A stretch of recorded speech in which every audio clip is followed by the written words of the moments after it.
네, 참 가을을 좀 느낄 수 있는 것 같아요. 하늘도 좋고 공기도 좋고 그렇습니다. 이 좋은 날에 같이 하나님의 말씀을 같이 교제하도록 하겠습니다. 제목 같이 한번 읽어보실까요? 시작. 하나님의 부르심. 아마 오늘 또 누군가를 부르셨을 겁니다. 우리는 서로를 또 누군가로부터 내 이름이 불려졌을 겁니다. 때로는 이름으로, 때로는 뭐 엄마, 아빠, 또 아들아, 뭐 딸아 이렇게 하면서 우리가 살아가면서 이게 서로 부르는 것이 참 많습니다. 그렇죠? 이름이 불려지는 게 많으세요? 이름을 부르는 게 많으세요? 부르는 게 더 많으세요? 부르는 게 많은 분들은 하고 싶은 말이 많으신 분들이고, 누가 나를 자꾸 불러주면 내가 참 그래도 유익한 사람이구나 하는 생각을 또 하게 됩니다. 근데 중요한 것은 하나님의 부르심을 나는 듣고 살아가는가 하는 겁니다. 제가 좋아하는 시 중에서 꽃이라는 시가 있습니다. 김춘수님의 꽃인데요. 잘 안 보이시죠? 꽃 김춘수. 내가 그의 이름을 불러주기 전에는 그는 다만 하나의 몸짓에 지나지 않았다. 내가 그의 이름을 불러주었을 때 그는 나에게로 와서 꽃이 되었다. 내가 그의 이름을 불러준 것처럼 나의 이 빛깔과 향기에 알맞은 누가 나의 이름을 불러다오 그에게로 가서 나도 그의 꽃이 되고 싶다. 우리들은 모두 무엇이 되고 싶다.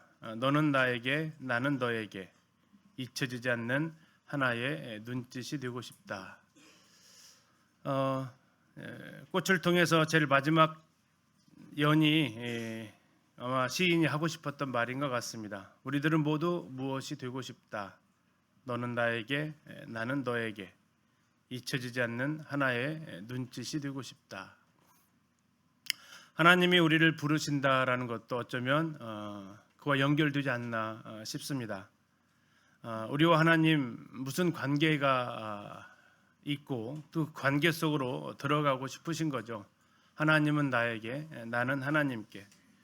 하나님이 나를 부르시는 게 많을까요? 내가 하나님을 부르는 게 많을까요? 하나님이 어떻게 성도님들을 부르시던 게 많으세요? 아니면 내가 하나님을 부르는 게 많아요? 내가 부르는 게 많아요. 그렇죠? 내가 하고 싶은 말이 더 많은 것 같아요. 근데 정말 그럴까요? 혹 하나님이 나를 부르시는 게 더 많은데 내가 안 듣고 있는 건 아닐까 하는 거죠. 정말 하나님이 최근에 내 이름을 불러셨다는 것, 하나님이 내 이름 부르고 계신다라는 거 혹시 느껴보시나요? 혹시 오늘 하나님이 나의 이름을 부르셨을까요?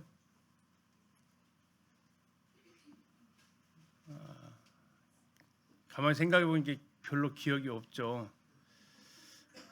하나님이 내 이름을 최근에 부르신 적이 과연 있었나? 나는 줄기차게 하나님을 부릅니다. 기도할 때마다 부르고 찬양할 때 부르고 감사할 때 부르고 오늘 또 예배 시간에 하나님을 부르셨을 겁니다. 때로는 주님으로 때로는 아버지로. 근데 중요한 것은 하나님도 나를 부르신다는 거. 하나님이 나를 향해서 그 이름을 부르신다라는 거. 문제는 안 부르셨을까? 어떻게 안 부르신 것 같아요? 내가 못 들은 것 같아요? 어떤 게 더 참담해요? 안 부르시는 것이 참담하게 느껴지세요? 불러도 못 들은 게 더 참담하게 느껴지세요? 그렇죠. 안 부르는 게 더 참담하긴 합니다. 하나님 나한테 관심 끄셨구나 이제. 내 이름 부를 의미도 없어진 이름이 됐나 하는 것도 참 안타깝고, 근데 하나님 입장에서는 아니 내가 너 불렀거든. 불렀는데 왜 못 들은 척해? 아니 왜 불러도 왜 대답이 없어? 왜 불러도 뒤도 안 돌아봐? 왜 불러도 대꾸도 안 해? 집에서 우리 부모님들 자녀들 부르면 누구야 이렇게 부르면 아무 대답 안 하면 어떠세요? 목소리 약간 올라가죠. 누구야? 근데 또 대답 안 하면요. 이제 약간 이렇게 감정이 올라오기 시작합니다. 언성이 올라오는 감정이 올라오기 시작해요. 왜 불러도 대답 안 하냐라는 거죠. 적어도 뭐는 해라. 적어도 대답은 해야 되지 않냐 하는 겁니다. 어, 우리 성도님들 자주 부르는 이름 누구세요? 내가 자주 부르는 이름. 남편 부르세요? 아내 부르세요? 부모님 부르세요? 형제간 부르세요? 아니면 성도들 부르세요? 주님 많이 부르십니까? 최근에 내 이름을 불러준 사람은 누구예요? 주님이 부르시나요? 아니면 남편이, 아내가, 자녀들이, 부모님들이 내 이름을 부르시나요? 최근에 누군가 이름을 혹시 불러준 적은 또 있으신가요? 부드럽게 부르시나요? 참 싸납게 부르시나요? 원망하듯 부르시나요? 아니면 정말 사랑스럽게 부르시나요? 하나님이 내 이름을 부르신다. 나는 그때 어떤 느낌이 들까요? 하나님이 내 이름 부르시면 어떠실 것 같으세요? 좋다, 긴장된다, 설렌다, 어떤 느낌이 들어오실까요? 무섭다, 어떤 느낌이 들어오세요? 하나님이 내 이름 부르신대요. 어떠실 것 같으세요? 오늘 아까 방금 전에 하나님의 부르심을 찬양을 했습니다. 우리 사회장님께 부탁해서 설교 시간을 좀 아껴 보려고 미리 좀 해주시면 좋겠다라고 부탁을 드렸어요. 그 하나님의 부르심에는 후회하심이 없네. 혹시 어느 말씀인지 기억나세요? 성경에 나와 있는 말씀이거든요. 예, 그렇습니다. 로마서 11장 29절입니다. 하나님의 은사와 하나님의 부르심에는 후회하심이 없다. 나 너 부른 거 후회 안 해. 나 너 구원한 거 후회 없어. 나 너에게 준 사랑 아깝지 않아. 비록 네가 그 가치를 몰라도, 비록 네가 아직 내 마음을 이해하지 못해도 나 후회하지 않아. 하나님의 부르심에는 후회가 없으십니다. 하나님은 언제 또 왜 우리를 부르실까 혹시 생각을 좀 해봤습니다. 하나님이 우리를 부르십니다. 어떻게 부르심 다 입으셨죠? 네, 부르심을 입으셨기에 이 자리에 나와 계십니다. 하나님은 언제 사람을 부르실까요? 첫 번째 부르시는 것이 바로 구원하시기 위해서 부르십니다. 우리를 구원하시기 위해서 하나님이 불러주세요. 그래서 우리는 그 부름을 듣고 이 자리에 나와왔습니다. 그리고 우리가 전도를 하다 보면 그 부르심을 못 듣는 가족들, 친구들을 향한 애타는 마음이 또 있습니다. 자, 구원받은 이후에 하나님은 우리를 이제 다 부르셨나요? 계속 부르시나요? 계속 부르세요. 왜 부르실까요? 구원도 받았는데 이제. 하나님 우리를 교제하자고 부르십니다. 나와 이야기 좀 하자. 나 너에게 관심 많다. 너는 나에게 관심 있어. 하면서 하나님 우리를 교제 가운데로 부르십니다. 또 하나님은 우리를 왜 부르실까요? 또 살펴보니까 하나님 우리를 회복시키기 위해서도 부르십니다. 너 지금 그대로 가면 안 돼. 너 가는 길 멈춰야 돼. 너 힘들어 있구나. 너 좀 쉼이 필요하겠다 하고 잘못했을 때만 부르는 게 아니라 하나님 우리의 심령을 다시 회복시키기 위해서 하나님은 부르시기도 합니다. 그리고 또 하나님은 우리를 왜 부르실까요? 하나님 우리를 통해서 하시고자 하시는 일이 있답니다. 그걸 가리켜서 이제 사명이라고 하죠. 사명. 우리가 같이 불렀던 하나님의 부르심에는 이 네 가지가 다 속해 있고, 특별히 이제 사명의 중심을 두고 있지만 하나님의 부르심의 근본적인 목적부터 찾아보면 첫 번째가 바로 이 구원을 향한 하나님의 부르심입니다. 하나님이 우리를 부르셨기에 우리는 이 자리에 나와왔고 하나님의 은혜로 우리는 구원함을 받았습니다. 그러나 모든 사람이 하나님의 복음을, 하나님의 그 사랑을 듣지는 않습니다. 왜 안 들을까요? 복음 전해보시면 왜 사람들이 안 듣습니까? 성경은 이렇게 이야기하네요. 같이 한번 읽어보실까요? 시작.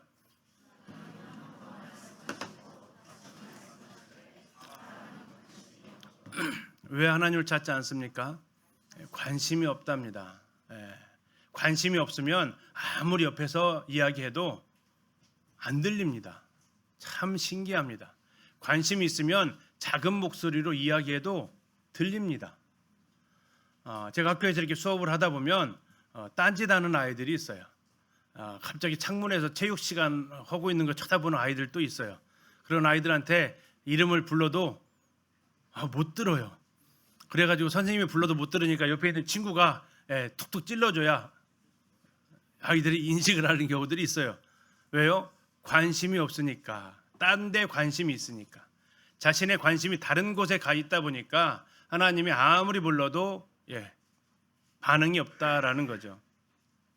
성경은 이것을 좀 더 자세하게 잠언에서 풀어 쓰고 있습니다.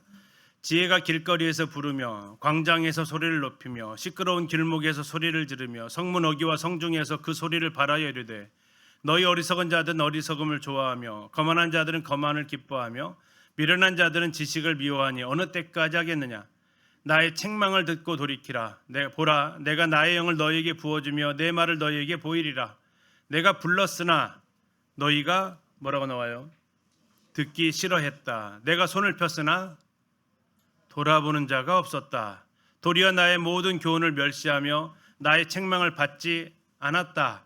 그래서 26절 너희가 재앙을 만나게 될 것이다. 그러나 그때 내가 웃을 것이고 너희에게 두려움이 임하면 내가 비웃게 될 것이다. 그렇게 광장에서 여기저기에서 하나님께서 외치고 계시다라는 거죠. 돌이키라고. 그 어리석음을, 그 거만함을, 그 미련함을 버리고 하나님께로 돌아오라고. 그 응답을 듣지 못하니까, 아니 관심이 없다 보니까, 아니 듣기 싫어하니까 지금도 많은 사람들이 하나님을 등지고 살아가고 있다라는 겁니다. 예수님은 이 모습을 또 다르게 표현을 하셨습니다. 천국은 마치 자기 아들을 위하여 혼인잔치를 베푼 임금과 같으니 그 종들을 보냈습니다. 그 청한 사람들을 혼인잔치에 오라고 했습니다. 근데 그들이 어떻다고 얘기합니까? 오기를 싫어했답니다. 오기를 싫어했어요. 그래서 다시 보냅니다. 그러면서 얘기합니다. 내가 오찬을 준비하되 나의 소와 살진 짐승을 잡고 모든 것을 갖추었으니 제발 혼인잔치 오라라고 얘기합니다. 자, 5절 참 그들의 모습입니다. 그들이 어떻게 했어요? 돌아보지도 않았습니다. 그 말에 대꾸도 하지 않고 자기 길로 갑니다. 어디로 갔습니까? 한 사람은 자기 밭으로, 한 사람은 자기 사업하러 갔습니다. 심지어 어떤 사람은 제발 좀 귀찮게 하지 말라고, 그만 좀 오라고, 한 번만 더 오면 가만 안 둔다고 하면서 그들을 잡아서 모욕하고 죽이기까지 했습니다.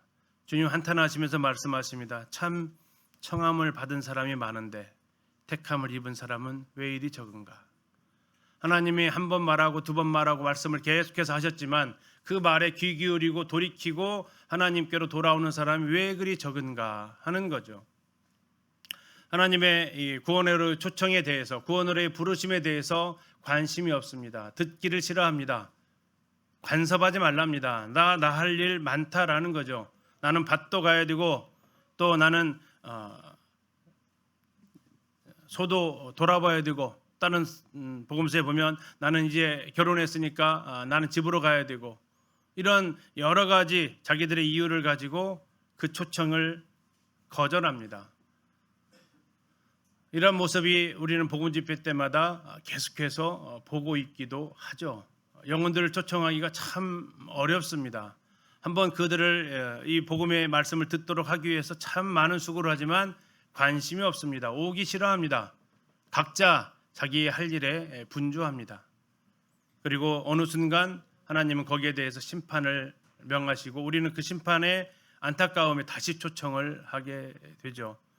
근데 문제는 이러한 초청이 구도자들이 관심 없는 것은 이해가 갑니다. 왜? 그들은 하나님을 모르니까. 근데 때로는 우리 성도들도 여기에 대해서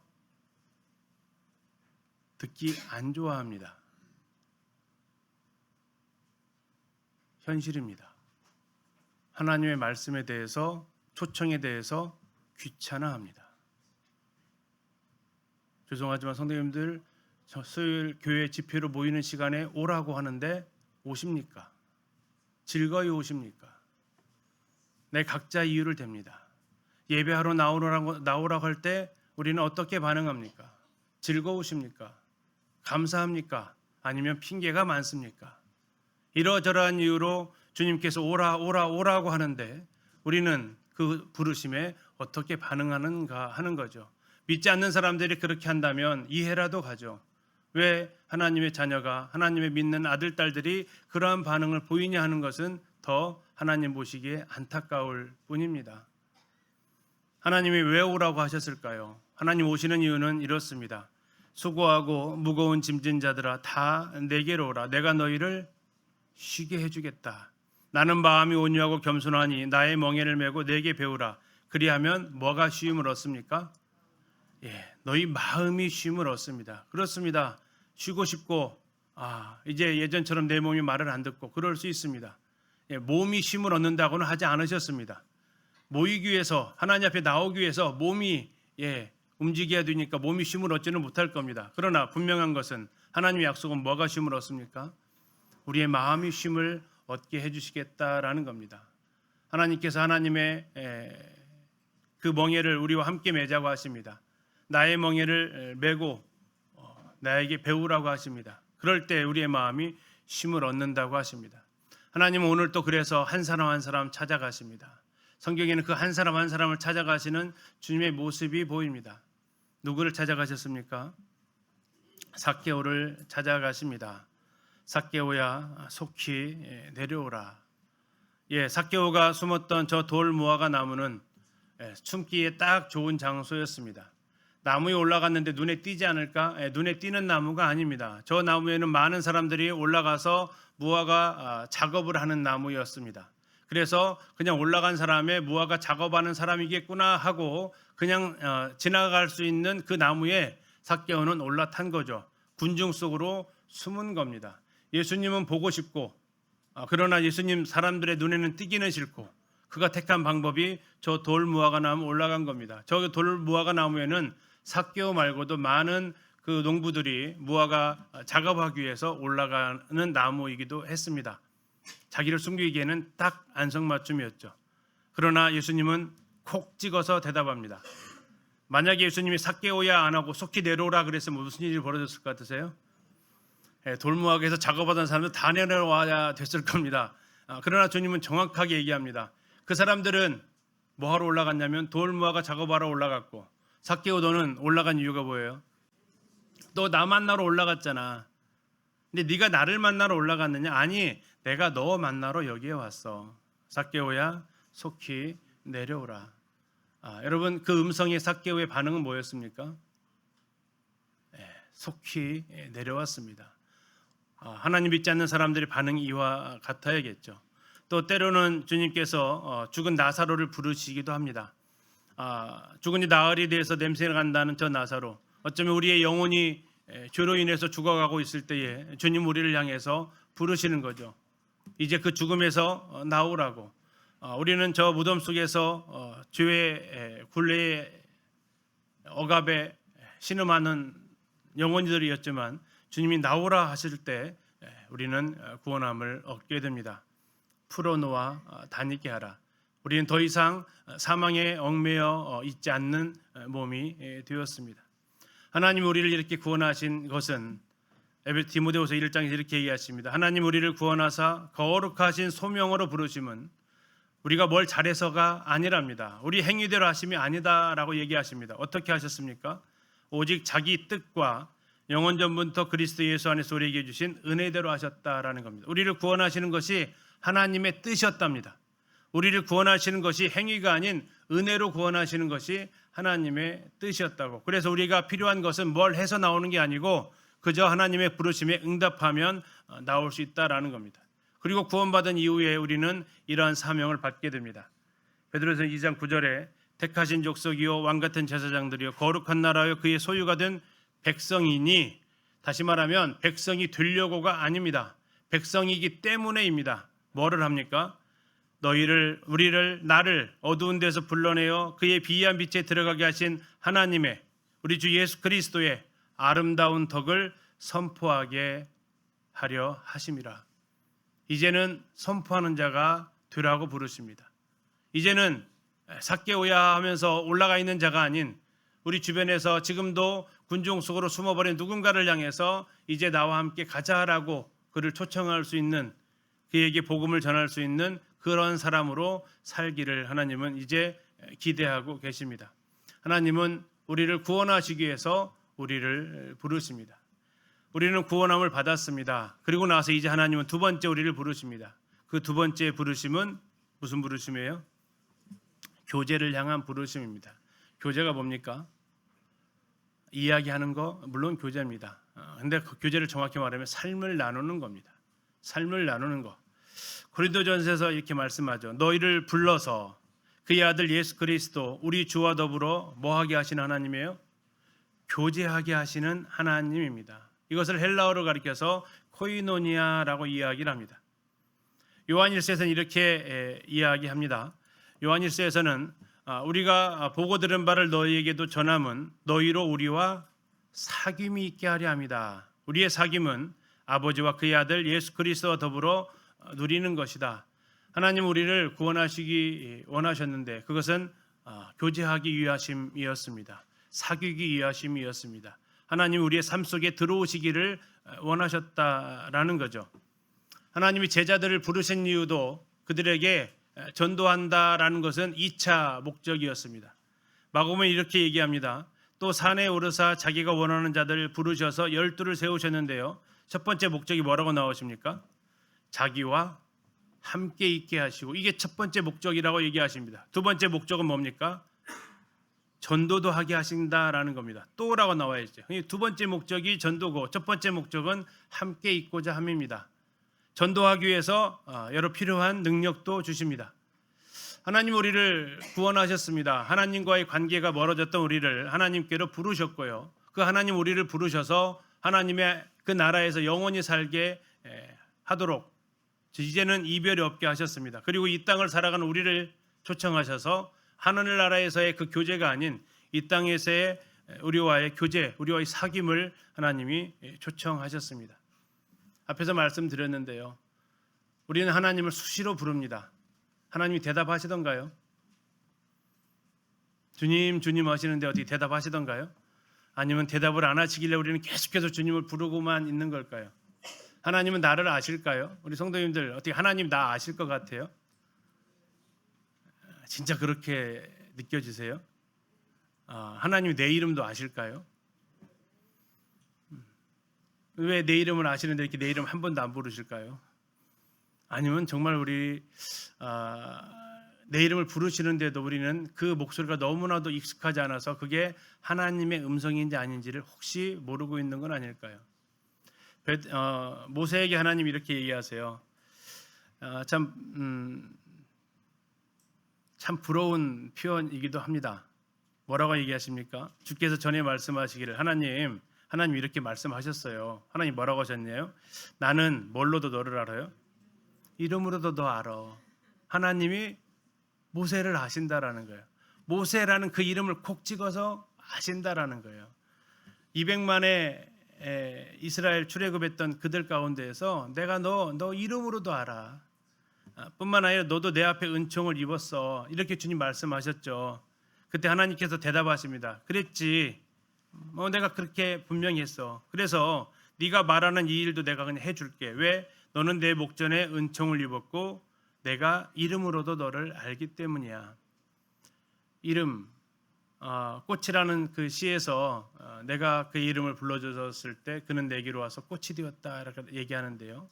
하나님이 내 이름을 불러주시는 거, 그때 우리는 하나님에게서의 소중한 존재가 되었다라는 의미죠. 하나님이 모세를 불렀다라는 거, 모세야 했다라는 거. 지록기 3장에 실제로 모세 이름을 부르십니다. 모세야 모세야. 하나님이 그 이름을 불렀다라는 그 자체가 뭡니까? 하나님과 모세가 친밀함의 교제 가운데로 이제 들어갈 수 있는 관계가 되었다라는 거죠. 그러면 모세만 부르실까요? 우리 이름을 아실까요? 혹시 우리 이름을 안다라는 게 성경에 나와 있을까요? 내가 네 이름 안다라는 게 성경에 있을까요?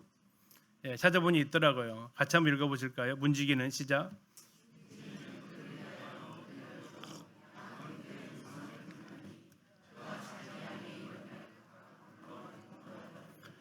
자, 자기 양의 이름. 우리가 그분의 양입니다. 우리는 그의 기르시는 양입니다. 근데 이름을 어떻게 불러내신대요? 각각 불러내신대요. 각각 불러내신대요. 저희 반 아이가 19명인데 19명을 부르는 방법이 여러 가지가 있어요. 1번, 2번 이렇게 부르는 것도 있어요.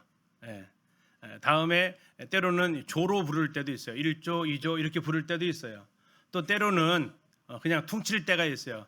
1번 김나영의 18명 이렇게 뭐 부를 때도 있어요. 근데 그렇게 부르는 게 아니고 지금 어떻게 부르신다는 거예요? 한 명 한 명씩 부른다라는 거예요. 한 명 한 명씩 하나님이 그를 불러서 한 명 한 명씩 인도하신다라고 약속을 하셨어요. 하나님 모세 이름만 아시는 게 아니라 내 이름을 아신다라는 거죠. 그래서 그 이 찬양 이 말씀에 감동되어져 지어진 찬송가 중에 혹시 기억나는 거 있으세요? 내 이름 아시죠? 내 이름 아시죠라는 찬송이 있어요. 하나님은 내 이름 아세요. 우리의 이름을 아세요. 아니 하나님을 찾으려고 했던 삭개오도 하나님이 찾아가가지고 어떻게 하세요? 삭개오야 너 내려와라 라고 그 이름을 불러서 구원하셨던 그 하나님이 이름 불러서 구원하셨던 그 하나님이 구원하시고 나니까 내 이름 잊어버리셨을까요? 아니죠. 하나님이 내 이름을 아십니다. 아가서에서는 이렇게 얘기합니다. 교제로의 초청입니다. 바위틈에 있는 나의 비둘기여, 낭떠러지 은밀한 곳에 있는 곳에 숨은 나의 비둘기여, 그대의 모습, 그 사랑스러운 모습을 보여주어, 그대의 목소리, 그 고운 목소리를 들려주어. 바위틈에 있는 나의 비둘기, 왜 이 비둘기가 바위틈으로 들어갔을까? 낭떠러지 은밀한 곳에 뭐 하고 있어요? 숨었답니다. 왜 숨었을까요? 지금 뭔가 문제가 생긴 거죠. 이 둘 사이에 문제가 생겼습니다. 신랑과 신부의 모습인데 토라졌는지 삐졌는지 화가 났는지 무슨 상황이 벌어졌는지는 모르겠지만 이 관계가 지금 어색해져 있습니다. 그때 신랑이 와서 부릅니다. 그대의 모습을 보여주어, 그대의 사랑스러운 모습을 보여주어, 그대의 목소리를 들려주어, 그 고운 목소리를 들려주어. 2장 10절에서는 나의 사랑, 나의 어여쁜 자야, 일어나 함께 가자. 우리를 초청하십니다. 매일의 삶 가운데서 우리를 부르십니다. 우리 성도님들 매일 주님을 만나고 계시는가 하는 거죠. 주님이 우리를 매일같이 보고자 하십니다. 때로는 아침 그 조용한 시간에 우리를 하나님의 말씀 가운데로 부르셔서 나와 함께 이야기하자라고 부르십니다. 이걸 가리켜서 우리는 큐티라고 하죠. 하나님을 만나는 시간입니다. 성경 읽고 기도하는 시간이 아니라 하나님과 데이트하는 시간, 하나님과의 만남이 이루어지는 그 시간 속으로의 우리를 부르십니다. 언제부터인가 우리는 그 자리를 떠나왔을지도 모릅니다. 저 신부의 모습처럼 바위틈으로 아니면 이불 속으로, 바위틈으로 아니면 바쁜 일상 속으로, 때로는 낭떠러지 은밀한 곳에 숨은 비둘기라는 모습처럼 때로는 하나님 앞에 잘못하고 또 하나님 앞에 죄를 짓고 그래서 주님 보기가 참 껄끄러워서 그 앞에 나아가는 것이 왠지 서먹서먹해졌을 수도 있습니다. 그때 하나님 초청하십니다. 나의 사랑, 나의 어여쁜 자야, 너의 목소리, 너의 모습을 보여다오. 주님은 교제 가운데로 우리를 초청하십니다. 사랑하면 예뻐진다고 하죠. 사랑하면 닮아간다라고 이야기합니다. 주님은 우리와 함께하고 싶으시고 교제 가운데로 나아가고 싶으십니다. 찬양 반주가 갑자기 될란가 모르겠어요. 제가 얘기한 날 깜짝이어서. 되실까요? 나의 사랑, 나의 어여쁜 자야? 몰라요? 아시는 분 계세요? 네. 이 찬양 아시는 분 계시죠? 저만 알아요? 독창하라는 얘기예요. 네. 한번 반주 한번 해주시죠. 같이 한번 드리겠습니다. 우리 다시 내일 아침부터 주님의 교제의 자리로 나가시기를 주님 우리를 부르십니다. 만나자고 부탁합니다.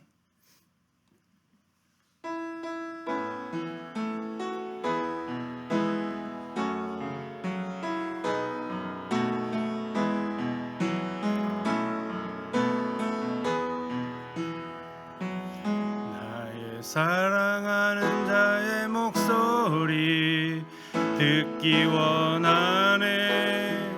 나의 사랑, 나의 어여쁜 자야, 바위틈이란 곳에서 듣기 원하네. 부드러운 주님의 음성, 나의 사랑하는 자의 목소리 듣기 원하네.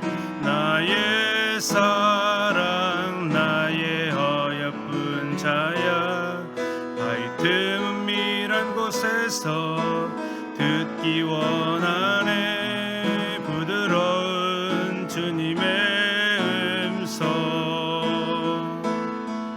나의 사랑 나의 사랑 나의 어여쁜 자야 일어나 함께 가자. 나의 사랑 나의 사랑 나의 어여쁜 자야 일어나 함께 가자. 한 번 더 해보실래요? 나의 사랑하는 자의 목소리 듣기 원하네. 나의 사랑 나의 어여쁜 자야 바위 틈이란 곳에서 듣기 원하네 부드러운 주님의 음성. 나의 사랑하는 자의 목소리 듣기 원하네.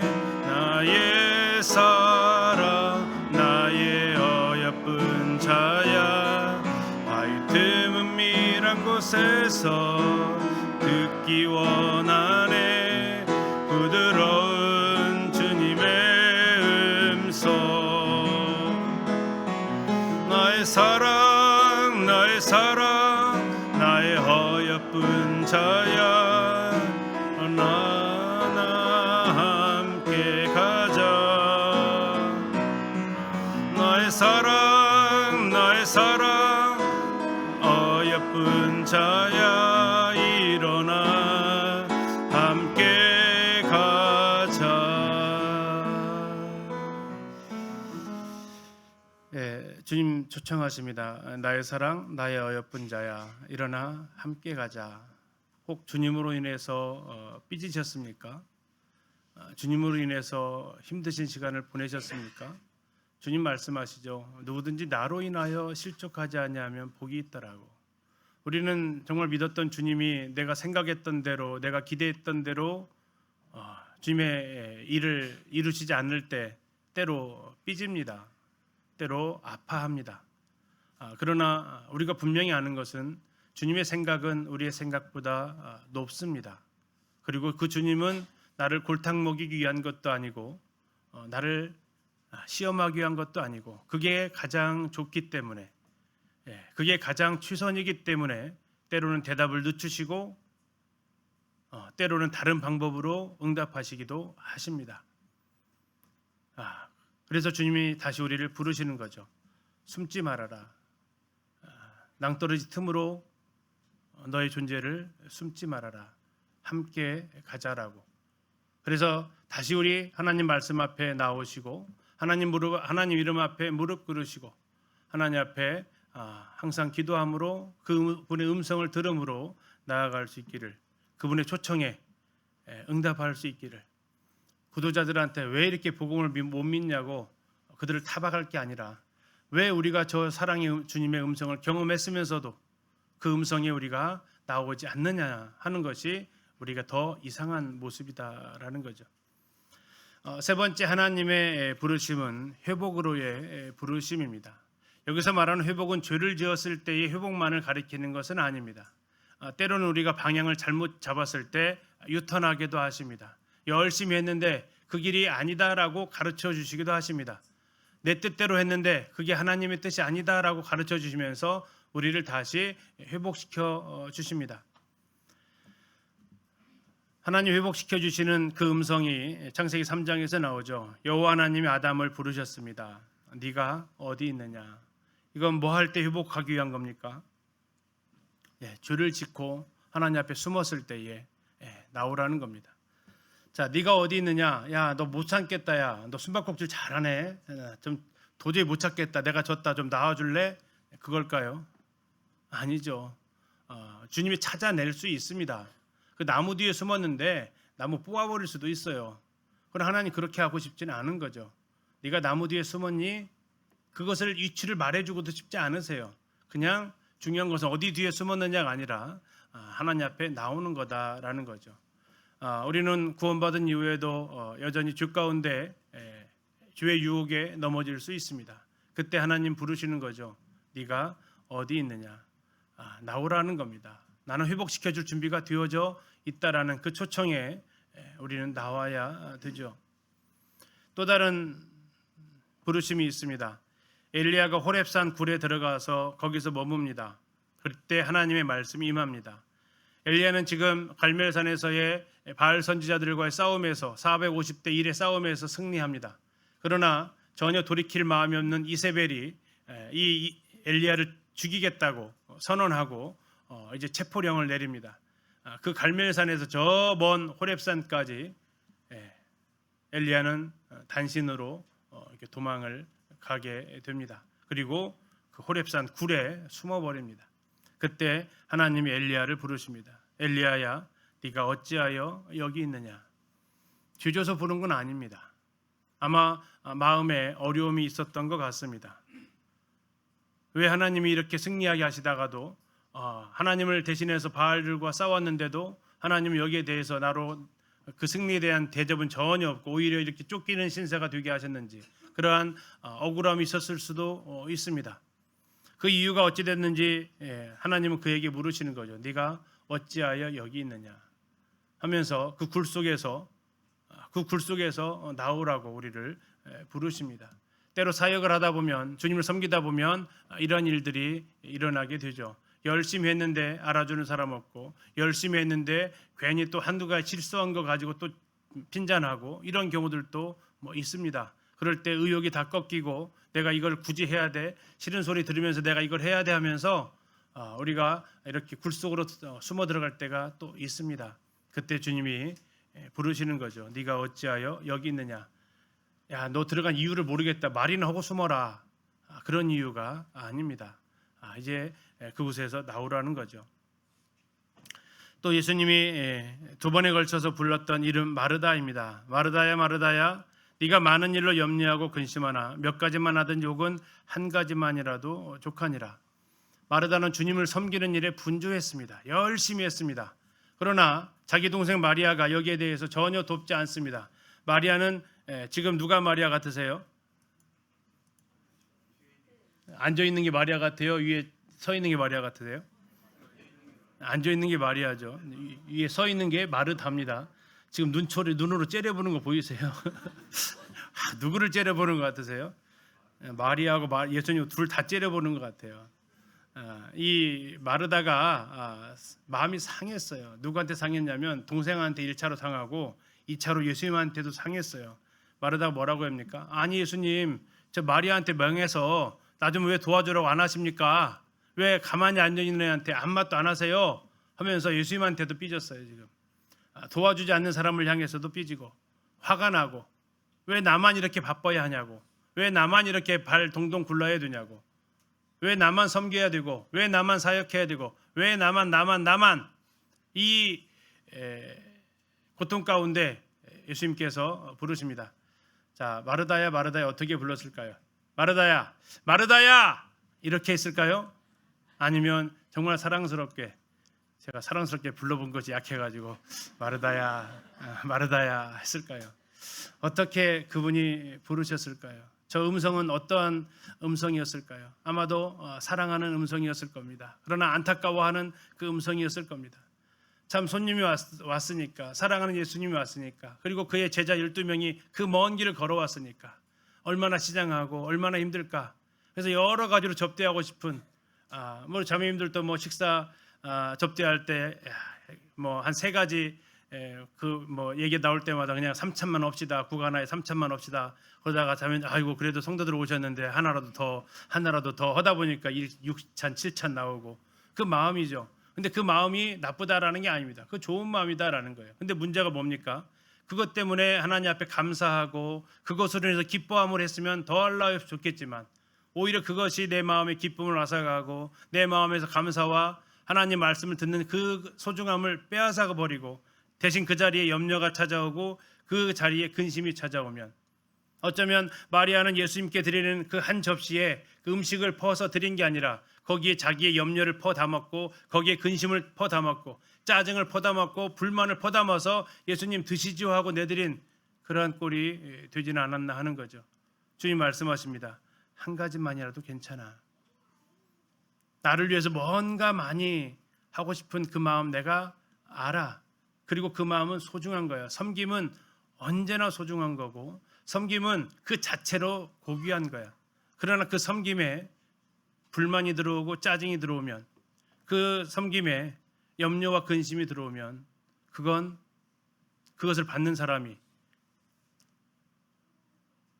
주인이 초대를 해서 집들이 초대에 갔는데 음식은 쫙 펼쳐져 있는데 초대한 사람 얼굴이 짜증이 나고, 초대한 사람 말투가 불평하고 있고, 초대한 사람이 그냥 설거지하는데 자꾸 그냥 소리가 자꾸 나고, 그러면 거기 앉아서 먹는 사람들의 마음이 어떨 것 같으세요? 뭐 어렵죠. 그러지 말아라라는 거죠. 중요한 건 그렇게 많이 차려놓고 불평하고 하는 게 아니라 한 가지라도 감사함으로 하는 게 더 중요하다라는 거죠. 우리 하나님을 섬기는 데 있어서 마르다형에 우리가 빠질 수 있습니다. 누구 사람이 아니라 내가 여기에 들어갈 수 있고요. 이분들은 주로 섬김이 많으신 분들입니다. 섬김이 많으신 분들이 빠질 수 있는 오류죠.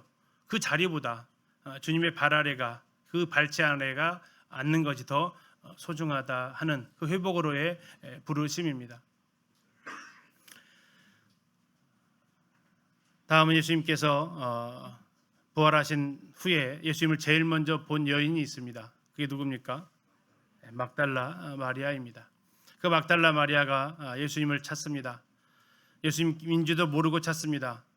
여자여 어찌하여 울며 누구를 찾느냐 하시니, 마리아는 그가 동산지기인 줄 알고 물어봅니다. 예수님인지도 모르고, 주여 당신이 옮겼거든 어디 두었는지 내게 이르소서, 내가 가져가겠습니다. 16절 예수께서 뭐라고 하셨어요? 시작. 해보세요. 그냥 빨간색만 한번 해보실래요? 예수님 음성으로 한번 해보실래요? 시작. 아우, 예수님 음성 같아요. 부드러우십니다. 저희가 안 나올 것 같아가지고, 야 나도 못 알아보냐 마리아 병차려, 이게 아니고 이 막달라 마리아가 늘 듣던 음성이었어요. 그 마리아야 하는 그 한마디 듣고 마리아의 반응이 뭐예요? 라보니, 선생님이십니까? 뭘로 알아들어요? 어찌하여 울며 어찌하여 누구를 찾는 이 말에는 못 알아듣던 그녀가 마리아야 하는 그 한마디에 그의 마음이 그 음성을 기억하는 거죠. 선생님이십니까? 우리가 예수님을 이렇게 놓쳐버린 것처럼, 때로는 내가 걸었던 마지막 기대가 다 사라지는 것처럼, 내가 의지했던 그런 것들이 다 사라져가는 그 순간에 주님 우리에게 찾아오십니다. 그리고 물으시죠. 도대체 누구를 찾느냐? 네 앞에 두고. 주님은 어쩌면 멀리 계시지 않으셨습니다. 우리가 몰라봤던 거죠. 어느 시인의 고백처럼, 모래 위의 발자국처럼 주님이 그 힘든 순간에 왜 주님 발자국 왜 없냐라고 불평을 하지만, 그때 주님이 너 내가 업고 왔던 그것도 지금도 까먹은 거야. 너 내 등에 그 따스함도 더 벌써 까먹었니? 하면서 주님이 마리아를 부르시는 거죠. 마리아야, 마리아야 하면서. 오늘 성도님들 힘든 가운데 주님이 성도님들의 음성을 들려주실 겁니다. 근데 앞에서 말했던 것처럼 우리는 우느라 우리의 감정으로 인한 그런 어려움으로 인해서 여자여 어찌하여 울며 누구를 찾느냐라는 저 음성이 주님의 음성으로 안 들렸다라는 거죠. 그러나 주님 포기하지 아니하시고 그 이름을 불러주셨던 것처럼 우리도 주님 앞에 그 음성을 다시 들을 수 있기를. 저기에 무슨 말이 더 필요하겠습니까? 저 마리아야 하는 저 음성 속에 모든 게 다 들어가 있죠. 마지막으로 요한의 아들 시몬 베드로를 빼놓을 수 없습니다.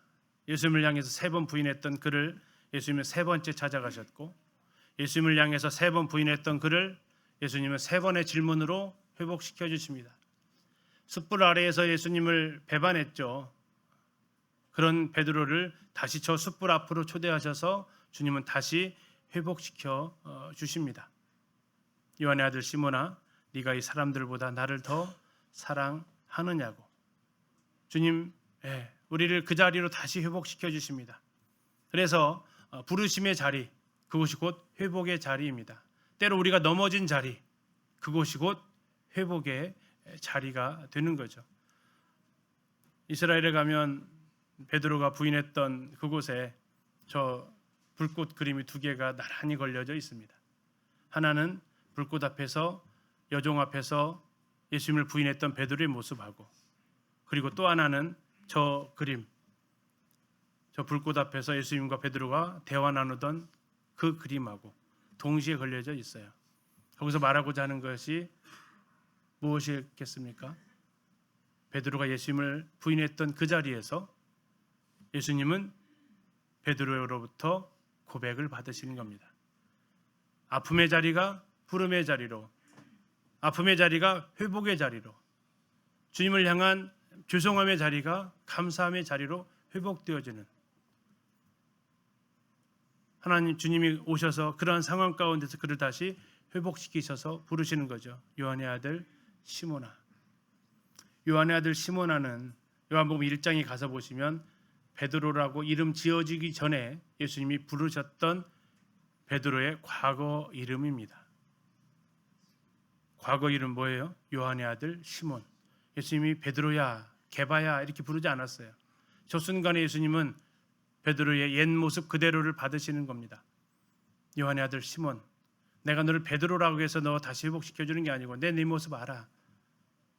하나님 은사와 부르심에는 후회하심이 없습니다. 마지막 하나님은 우리를 사명의 자리로 부르십니다. 하나님 우리를 통해서 하나님의 일을 하고 싶어 하십니다. 하나님이 하시면 참 빠릅니다. 하나님이 하시면 잡음도 없습니다. 그런데 하나님은 굳이 그 일을 사람을 통해서 하시겠다고 하십니다. 왜 그럴까요? 우리에게 일을 못 시켜서 주님이 참 죄송합니다, 안달이 나셨을까요? 왜 우리를 자꾸 뭘 시키셔야만 주님이 그렇게 직성이 풀리실까요? 구원해 놓고 그냥 편히 쉬게 하시면 되지, 왜 우리로 자꾸 뭔 일을 맡기시냐 하라는 거죠. 왜 맡기실까요? 왜 사명을 주실까요?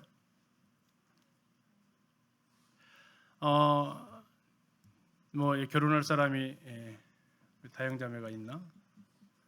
없어요? 좋아하는 사람이 있으면요, 예를 들어서 둘이 산을 간대요. 그러면 산을 왜 갈까요? 산의 목적이 뭘까요? 등산이 목적이에요? 같이 있는 게 목적이에요? 정 없는 사람 등산이라고 얘기를 하시는데, 등산호를 목적으로 하는 사람은 등산이 더 사랑하는 사람이 돼요. 등산은 하나의 도구죠. 무슨 도구예요? 같이 있기 위한 도구입니다. 등산하러 가는 사람과 같이 있고자 가는 사람은 딱 보면 알아요. 야, 우리 저기 산이나 갈까요? 하는 사람, 등산이 목적인 사람은 자기가 앞에 가요. 한 10m 앞에 가면서 빨리빨리 좀 와요 좀, 빨리 와요 좀, 이렇게 해서 가요. 그 사람은 왜 갔어요? 진짜 등산하러 갔어요. 근데 등산은 목적이 아니고 등산이 도구로 쓰는 사람은요, 같이 가요? 아니죠. 혼자 올라가요? 아니죠. 같이 가죠. 힘든 코스에 있어서 잡아서 손을 끌어주죠. 왜 그렇습니까? 등산하는 목적이 뭐예요?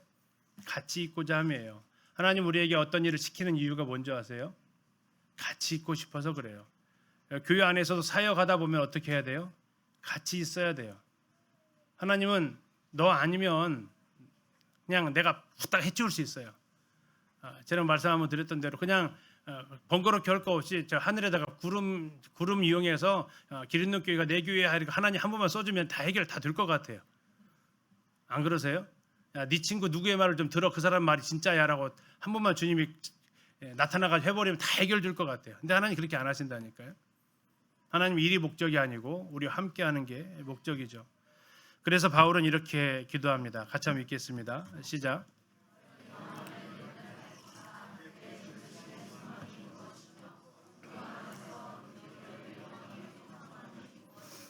바울이 에베소 교회를 향한 간절한 기도예요. 마음의 눈이 좀 밝아지기를, 너희 마음 눈이 좀 밝아지기를. 마음의 눈이 밝아져야 볼 수 있는 게 있대요. 그게 뭘 볼 수 있어요? 부르심의 소망을 볼 수 있대요. 마음 눈이 안 밝아지면 세상 것에만 자꾸 눈을 돌리고 세상 것에만 자꾸 관심을 두면 저 부르심의 소망이 안 보인다라는 거예요. 부르심의 소망이 안 보이면 성도 안에 성도들에게 주어진 하나님의 기업의 영광이 풍성함이 무엇인지도 모르고 살아간다라는 거예요. 제발 그러니까 뭐 하라고요? 제발 마음의 눈을 좀 뜨라고, 영안을 좀 뜨라고, 마음의 눈이 좀 밝아지라고. 그래야 부르심의 소망을 따라서 살아간다라는 겁니다. 우리는 어쩌면 과거 성경이 기록되던 시대뿐만 아니라 우리 100여 년 전에 비해서 훨씬 더 풍요롭게 살고 있습니다. 잘 사는 건 아닙니다. 잘 산다고 할 수는 없고 풍요롭게 사는 것 같습니다. 식량 걱정하시는 분들이 거의 없습니다. 그러나 우리는 새로운 걱정거리가 생겼습니다. 더 잘 먹을 거, 더 맛있는 거 찾아서 우리는 계속해서 고민하고 찾아 나서고 있죠. 과거에는 참 바빴습니다. 저희 어머니만 보더라도 전부 다 수동이었습니다. 빨래도 수동, 밥도 수동, 모든 게 다 수동이었습니다. 오늘날은요, 모든 게 다 자동입니다. 그만큼 그러면서 시간이 더 늘어났는데, 그러나 우리는 또 시간을 쫓겨 살고 있습니다. 그 시간만큼 주부들에게 시간의 여유가 생겼느냐? 아닙니다. 더 바빠졌습니다. 다시 말하면 여유가 없어졌습니다. 더 편해졌는데도 여유는 사라져 버렸습니다. 주방에 많은 도구들의 편안함이 가져왔지만 과거보다 우리는 손님 접대를 더 안 하고 있습니다. 각 가정마다 자동차가 있고 얼마든지 움직일 수 있지만 우리는 그것을 교제로, 신방으로 쓰여지기보다는 여행으로 또는 레저로 사용되어지고 있습니다. 여기 구원받은 지 좀 되신 분들은 예전에 지역교회 집회가 있으면 차들이 없어요. 그래서 교회차로만 이동이 가능해요. 그래서 예배당 앞에 모여가지고 교회차로 집회를 무단히도 찾아다녔습니다. 이제는 그럴 필요가 없잖아요. 다 내 집 앞에 마이카가 있잖아요. 그 차 타고 얼마든지 지역교회 집회가 있는데 갈 생각 자체를 아예 거의 안 합니다. 우리도 안 하고 다른 교회들도 안 하고. 편리해졌는데, 여유 있어졌는데, 여유가 사라졌고 편리해졌는데 그것을 다른 곳으로 사고 있죠. 왜 그렇습니까? 마음의 눈이 어두워져서 그렇습니다. 무엇이 귀한 것인가에 대해서 우리가 놓쳐버렸다라는 거죠. 하나님은 부르십니다. 너희의 부르심의 소망을 알 수 있는 마음의 눈이 밝아지기를. 마음의 눈이 밝아지면 제일 먼저 일어나는 것이 떠남입니다. 하나님이 아브라함을 부르셨죠. 너의 본토 친척 아비 집을 떠나라고. 그리고 내가 너에게 보여줄 땅으로 가라고. 마음의 눈이 밝혀지는 사람의 삶은, 내가 마음의 눈이 밝혀진 이후에는 이전의 삶을 살아갈 수는 없습니다. 그것의 진정한 가치를 알 때 우리는 과거의 가치에서 떠납니다. 그리고 미래의 새로운 가치를 향해서 나아가게 되죠. 때로 주님은 모세를 통해서 애굽 자손을 인도하라고 하는 사명을 주시기도 하십니다. 때로는 사무엘을 부르시면서 사무엘을 통해서 하시고자 하시는 하나님의 음성을 들려주기를 원하시기도 하십니다. 때로는 보낼 사람이 없어서 내가 누구를 보내야 할까, 누가 우리를 위해 갈까 하면서 찾아내시기도 하십니다. 그리고 때로는 우리를 만나시면 나를 따라오라고, 내가 너희로 사람 낚는 어부가 되게 하겠다고, 세관에 앉은 마태를 향해서는 나를 따르라라고 초청을 하십니다. 하나님은 지금도 우리를 부르고 계시다라는 거죠. 우리의 있는 그 자리에서, 내 직장에서, 내 있는 삶의 터전에서 이제는 부르심 전임사에 가라는 뜻이 아닙니다. 부르심 선교사로 나가라는 게 아닙니다. 네가 그 있는 그곳에서 하나님의 영광을 드러낼 수 있는 길로, 그 있는 곳에서 영혼들을 하나님께로 데려오는 그 길로, 그 있는 곳에서 하나님의 교회를 위해서 살아갈 수 있는 그 일로 우리가 일어날 것을 주님이 요구하고 계시는 거죠.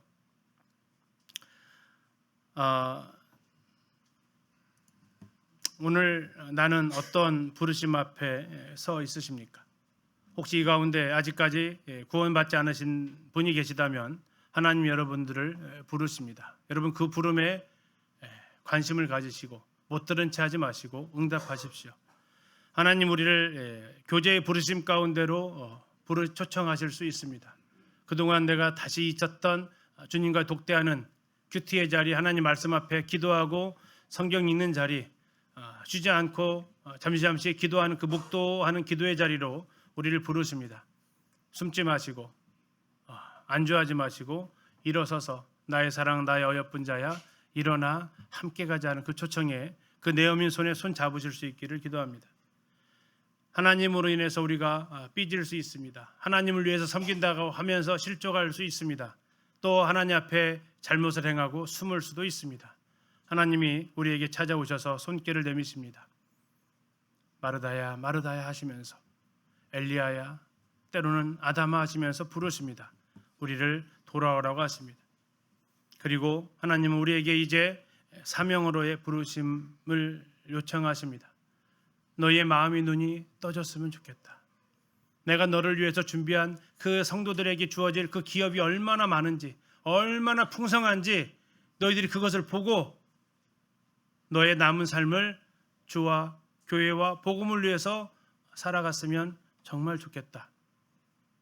그리고 우리가 이제 아브라함처럼 떠나서 주께서 지시할 곳으로 가는, 주님께서 지시하시는 곳으로 우리가 순종할 수 있기를, 우리 모두의 인생이 하나님의 부르심에 아멘으로 응답할 수 있기를 기도하게 됩니다. 같이 읽고 마무리하겠습니다. 시작. 성경에 일러스되 오늘 너희가 그의 음성을 듣거든 경노하시게 하시던 것 같이 너희 마음을 완고하게 하지 말라. 옆에 있는 그 아이콘이 완고함의 아이콘입니다. 팔짱 딱 끼고 눈 지켜 올려 뜨고 입 앙 다물고 절대 안 움직일 거야. 절대 안 변할 거야. 바로가 했던 그 완고함이 우리에게서 나타나지 않기를. 주님 우리를 어느 부르심으로 오늘 부르시든지 네 개 중에 하나는 있으실 겁니다. 주님 나에게 지금 어떠한 음성으로 우리들의 이름을 부르실지를 생각하시면서 그 있는 자리에서 일어나서 주님과 동행하시는 삶이 되길 기원합니다. 감사합니다.